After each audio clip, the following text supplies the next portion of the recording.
কালো নজর এড়ানোর জন্য বজরংবলীর সামনে এই টোটকাটি শনি মঙ্গলবার করে অবশ্যই করবেন। দেখবেন আপনার ওপরে যে সমস্ত কালো নজর এসে পড়েছে সেগুলি খুব তাড়াতাড়ি দূরীভূত হয়ে যাবে।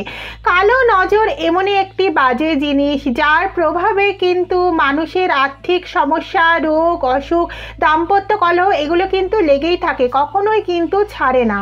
তাই এই সমস্ত সমস্যা দূরীকরণ করতে হলে এই কালো নজর কিন্তু আগে এড়োতে হবে। আশেপাশে অনেকেই আছে যারা হয়তো আপনাদের সহ্য করতে পারছে না বা আপনাদের ভালো চাইছে না, তারা কিন্তু আপনাদের ওপর কালো নজর দিয়ে থাকবে। এই নজরের প্রভাবে আপনাদের ওপরে কিন্তু নানা রকমভাবে সমস্যার সৃষ্টি হবে।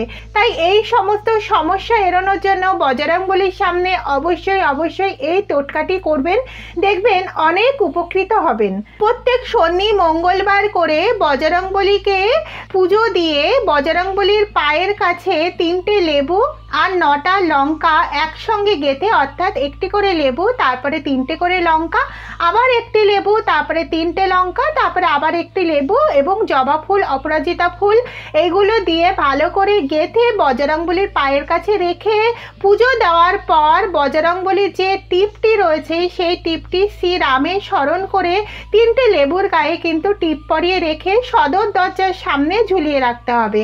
আর মনে রাখবেন এই লেবু 3টি কিন্তু প্রত্যেক সপ্তাহে কিন্তু পরিবর্তন করতে হবে।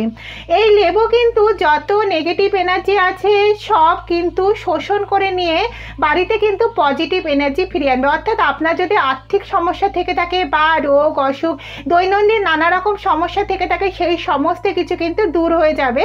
আর এই টোটকাটি যদি আপনি করে থাকেন দেখবেন 1 মাসের মধ্যে এর ফল কিন্তু পেয়ে যাবেন। তাই আর দেরি না করে বজরংবলীর নাম স্মরণ করে এই টোটকাটি করুন, দেখবেন অনেকভাবে আপনাদের সমস্যা কিন্তু কেটে যাবে এবং আপনাদের বাড়ির ওপর পজিটিভ এনার্জি কিন্তু সঞ্চারিত হবে। অবশ্যই এই টোটকাটি যেদিন করবেন সেই দিন নিরামিষ আহার ভক্ষণ করবেন এবং ব্রহ্ম মুহূর্তে কিন্তু ঘুম থেকে উঠতে ভুলবেন না। নিরামিষ আহার ভক্ষণ না করলে কিন্তু যে কোনো কাজই বিফলে চলে যায়। কোনো রকম পেঁয়াজ, রসুন, মাছ, মাংস, ডিম সেদিন বাড়িতে একদমই আনবেন না। পুজো দেবেন শুদ্ধ বস্ত্র পরে শুদ্ধ চিত্তে বজরংবলীর সামনে সেই দিন ধ্যান করবেন এবং পারলে 11 বার, 7 বার বা 108 বার যে যেরকম পারেন হনুমান চল্লিশা কিন্তু পাঠ করতে ভুলবেন না। দরকার হলে আপনি বজরং বাণ রয়েছে অর্থাৎ বজরংবলীর যে শক্তিশালী যে মন্ত্রটি রয়েছে সেটাও কিন্তু পাঠ করতে পারেন, দেখবেন আপনি বিশেষভাবে উপকৃত হবেন। আমার এই টোটকাটি যদি আপনাদের কাজে লেগে থাকে তাহলে অবশ্যই এটি শেয়ার করবেন। যদি আরও ভালো লেগে থাকে তাহলে লাইক, কমেন্ট এবং সাবস্ক্রাইব করে দেবেন এবং কমেন্টে জয় বজরংবলী নাম লিখতে ভুলবেন না।